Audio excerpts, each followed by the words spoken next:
It was a turning point for the Muslim League. I remember distinctly that after every meeting, I used to give him a sort of resume of what was happening, and then he would ask me, well, what is Mr. Gandhi doing?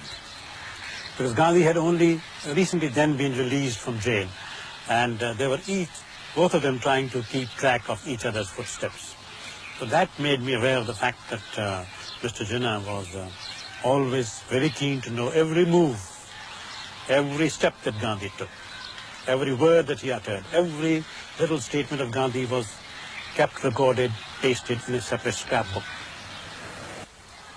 They had nothing to give to one another, except future promises and good hopes, maybe. He felt that the Muslims were the weakest of the three.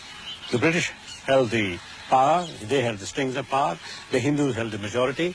So if there was a democratic system in a free united India, the Hindus would gain everything. So the Muslims could not sort of afford to annoy both.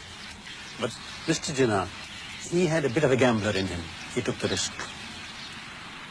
This fact that the Muslims were represented by the Muslim League, and that the sole authoritative representative body of the Muslims of India was the Muslim League. But the Congress was not willing to do it. The Congress, of course, had its own reasons because of its nationalism and because Maulana Abul Kalam Azad, who happened to be a Muslim, was the president of the Congress, so they found it very difficult. And Mr. Jinnah's main aim in the 1945 talks with Lord Wavell was to establish his sole authoritative capacity. There's no doubt about it. At that time, the atmosphere was it had swung very much in favor of Mr. Jinnah as far as the Muslims were concerned.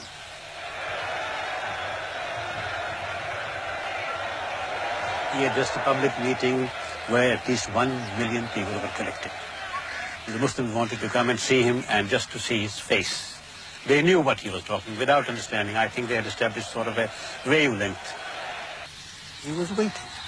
He was waiting because he was not sure whether the British government were prepared to disclose their hand. He had to wait because he was not sure of the Congress. And of course he had to wait because if he called his hand too early, he could have just exposed himself. Or if it was too late, then it would have been just too late.